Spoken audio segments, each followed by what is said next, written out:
The one task that all professional societies must undertake is to define the field of expertise, the body of knowledge that they are building. They generally do this by looking at educational requirements about the kind of classes and tests that people need to have taken to be able to join the field. They do this because it's easier to define the educational requirements than the field itself. We know what skills people need to join it, but we don't know what the field is going to look like even a year from now, much less 2 or 5 or 10. The Computer Society began to define its educational requirements in the mid-1970s, and you can see the results sandwiched in amongst the articles on the various subjects of computing in Computer Magazine. In making this curriculum, the Computer Society was balancing the two aspects of professional societies that we see in every place: independence and expertise. The expertise comes from its members, and in this case, the expertise was often connected with the IEEE and the electrical engineers that helped to set up the Computer Society. The independence was looking ahead to see what kind of field this was going to become and how they needed to be prepared for it. So as you look at this debate and look at the final curriculum, you are seeing the classic discussion between expertise and independence. I can best illustrate this idea with a little example. Let us say that you own a horse and that you want to rent this horse to others for transportation.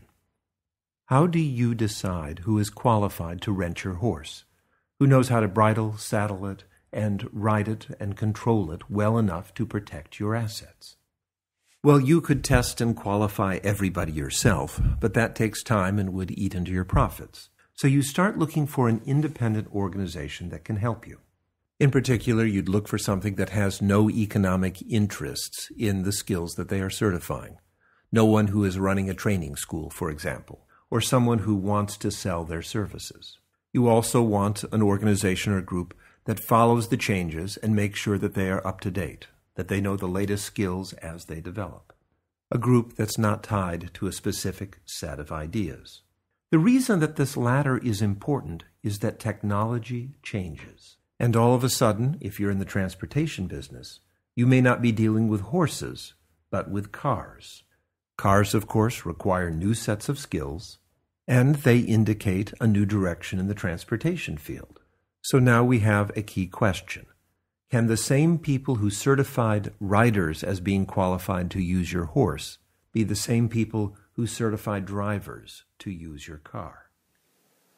That question, which gets at the heart of how a professional society responds to radical changes in technology or ideas, is a difficult one to solve, even for the best professional societies. The IEEE faced just that sort of question shortly after it was organized in the early 1960s. It set up a committee to define the field of electrical engineering, what it was. And that committee had to grapple with the question of how computing, a fairly new technology, fit into the educational processes, the way of defining the field, for electrical engineering. One group, led by the young engineer Lofty Zeta, argued that computers represented the fact that electrical engineering was not a single unified field, but a collection of many different fields with overlapping knowledge. Zade argued that these 4 fields consisted of electronic engineering, power engineering, computer engineering, and general electrical engineering. All of them began with the same basic ideas of circuit theory and branched out from there. His ideas did not meet a strong response in the IEEE. After his first report came out in 1965, he reiterated it 6 years later in an article that said almost the same thing with almost exactly the same words. There were 4 fields of electrical engineering, and they all started with circuit theory. However, 1971 also marks the founding of the IEEE Computer Society, and its members quickly leap into the fray to design a curriculum, a way of joining the computer field that is quite different from the traditional electrical engineering curriculum, and also does not start with circuit theory. This curriculum was designed to bridge what the authors called the tar pit of electrical engineering, the courses that did not contribute to computer science. It did begin with logic and with switching elements, before it quickly moved into the data structures and algorithms that we now recognize as being key to computer science and computer engineering. If you go back and read those 1970s issues of computing, as the Computer Society members worked to define their educational requirements, you can see that we brought to the IEEE an important sense of independence, an ability to work not only independent of money or of politics, but of old ideas, of intellectual ties. And in so doing, we created a new curriculum that really established the foundation for computer science, computer engineering, software engineering, and the other fields that followed. So the question we have for today, the lesson we need to learn, is do we need that same sense of independence? Do we need to have something that's trying to break free of the ties of the past? The key thing to remember here is that it's a balance of expertise and independence.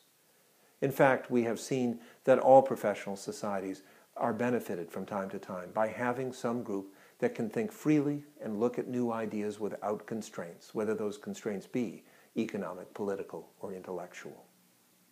At the same time, it's a balance.